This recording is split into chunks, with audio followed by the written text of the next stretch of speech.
trading in a 2020 Oh, God. GMC 1500 Oh, God. on the 2024 M440. How much do you want for your truck? 24. All right, let's go outside. Windshield's chip. I'll give you 17. The MMR is 21 on the car. I'm probably going to get 18.5 on it. Because he was at 22. When were you at 22? Yeah. What the hell are you doing? Oh, before you came into the truck? I mean, MMR is 21. What on it? 34. Yeah. Do we have an approval? I ran the credit, but I didn't submit the application. Why don't you submit the application at 18? We'll see what happens after that. How much money down do you have? 5. How much do you owe on that GMC? 34. Okay. Have a seat and we'll go from there. How are you going to get that guy approved? Strong credit. All right, let's see what happens. Congrats on the car. Appreciate your business. Good job, bro. I don't know why, but it seemed like he was hating on the guy. Like, how are you going to get that guy approved? You know, every year people say that they're sick and tired of being sick and tired. And this is how people stay broke. You know what I mean? Poor people always pay twice. It's expensive being poor. What I mean by that is that he came in owing $34,000 on that Ram truck. Then he thought it was a great idea to go into a more expensive BMW. Okay, you're underwater or negative equity on it for $18,000. You see what I mean? Being poor is expensive. And poverty charges interest in everything. All right? He's basically taking a bad loan and rolling it into the car that's already a depreciating asset. Now explain to me how that's a great idea. Explain to me how that's supposed to build wealth. And on top of that, guys, he literally depleted his liquid $5,000 that he had. Could have been used as an emergency expense. Could have been used as a savings account for anything, a layoff, a sudden surprise. And you're already trapped in a bad loan, right? Instead of fixing that, we're just going to upgrade the problem with the new badge on it, though, a BMW, right? And here's the kicker. Here's the sad part. If you cannot afford the truck that you just traded in without being upside down, here's the news flash, buddy. You cannot afford that M440. Y'all, so I just saw a post on Twitter that went viral saying that people are stupid if they pay more than $500 a month for a car note. And honestly, y'all asked the wrong questions, because instead of pocket watching and judging people's car notes, you should be asking what the hell they're doing for a living to be able to afford it in the first place. Because a $500 car note, $1,000 car note, even a $2,000 car note is not the problem if your income makes sense. I'm 22 and I drive a $180,000 AMG. But the problem is y'all are trying to cap your expenses instead of just making more money. I made my first $100,000 in real estate my first year. After that, I learned how to make money online, and now I'm in the process of building a whole multi-unit so that I can create generational wealth. So no, I'm not stressed about a car note, y'all. I'm focused on building income streams that make shit irrelevant. So stop asking how much somebody pays and start asking how they're earning the money. That makes all the difference. Newsflash, it really doesn't. There's a reason why there's a pandemic of people that are just falling for the trap of lifestyle inflation, of lifestyle creep. There's a reason why people that are making six figures, right, that are saying, I don't make enough, and that are living like people that make 50,000. Why? Because of lifestyle inflation. Because you make a lot of money, everything becomes a newer thing, a newer car, a newer apartment, right? Clothes. You start looking like the Kardashians, the Keeping Up with Joneses, the flashiness, the likes, the Instagram, the vacations that are funded by credit cards. This type of advice is very detrimental, and is going to literally be a disastrous, right, point of view for people to look at. You're in that position because you put yourself in that position. 99% of Americans are not living this way. It's very hard to take this type of advice when 70% of Americans don't even have $500 for an emergency expense.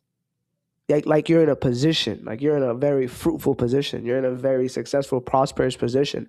But a sweetheart, if I was your father, if I was your brother, if I was somebody that was in your corner, I would tell you there's been people that had money that don't really have it no more. No decision is the common denominator of people's disappointments and regrets. And we're buying depreciating assets. We're buying toys. At the end of the day, a $500 does not mean much to somebody that's making $10,000 a month. Yes, you're right. But at the end of the day, that should be left at that, $500. So advices like this are very, very devastating and very destructive to the youth. That's purchased a car and you literally just hate it. Just me. Let me know in the comments what is the best car to get, because this one's not doing it for me. But luckily I have my iced coffee, so I mean, have a great I mean, day. it's called a buyer's remorse or buyer's regret, right? These things, these toys, financed at high rates for long-term months, or even leasing it if you're not ready for it, is the reason why people have buyer's remorse and buyer's regret. And probably he started to understand that, dang, I cannot keep up with the monthly payments, because it's a handcuff. It's a financial handcuff, right? You have to put in the time. You have to go to work every single day. Even if you're sick, suck it up. You got to go to work. Even if you don't feel like the best, got to do it. Even if you're on a mental health day, no. You bought an expensive material that is depreciating quicker than anything. It's a quicksand for a reason.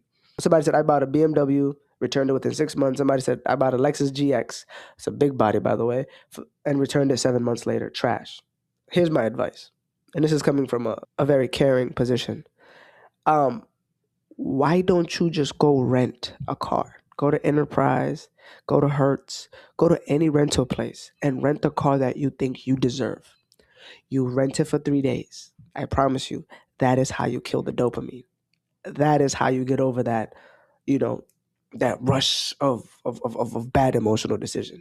Rent it, get rid of it. Instead of being stuck with it and having it in a handcuff. Now you're married to it.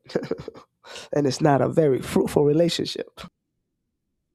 Of 6 credit card accounts that I need to pay off, and starting from smallest to biggest, the first one is my Saver One Capital One card. On that one, I owe $461.29. My Freedom card, I owe $1,995.86. On my Capital One card, I owe $4,293.07. On my Best Buy card, I owe $5,708.64. My Chase credit card, I owe $6,702.66. On my Discover card, which is the last card, the biggest one, I owe $10,927.42. This is a lot of credit card debt to have at the age of 25, and I do not recommend it to anybody in their 20s to do this. However, I could either sit down and beat myself up and hate myself every single day for the decisions that I made in the past 5 years, or I could get up and make something out of this. That's my goal with this TikTok account. I want to hold myself accountable to pay this debt off. And I want to serve as an encouragement to others that are on the same boat as I am. Even if you're not in any credit card debt, let this be your reminder to be smart with your money, to make sure that you know where your money is going every single paycheck. Do not let your emotions lead to carelessly spending your money, which is something that I did for several years. I'm fixing it now. I'm taking action, and that's all that matters. I no longer feel embarrassed about the amount of credit card debt that I have. I don't feel ashamed. I just see this as a number. I know that other people have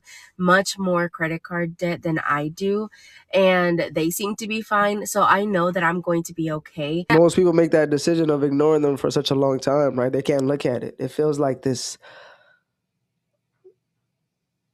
out of body experience when you look at how much debt you have. It sucks. I was in that position, but she is right though. You have to own it. You can't feel ashamed. You can't feel embarrassed about it.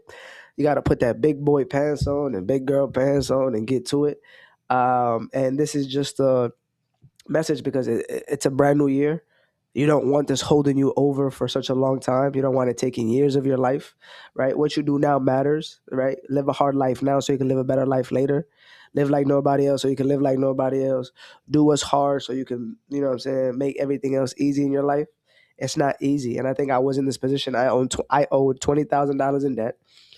I I started doing more overtime. I started, using my car that I had paid off that, had to make money instead of just sitting in the driveway.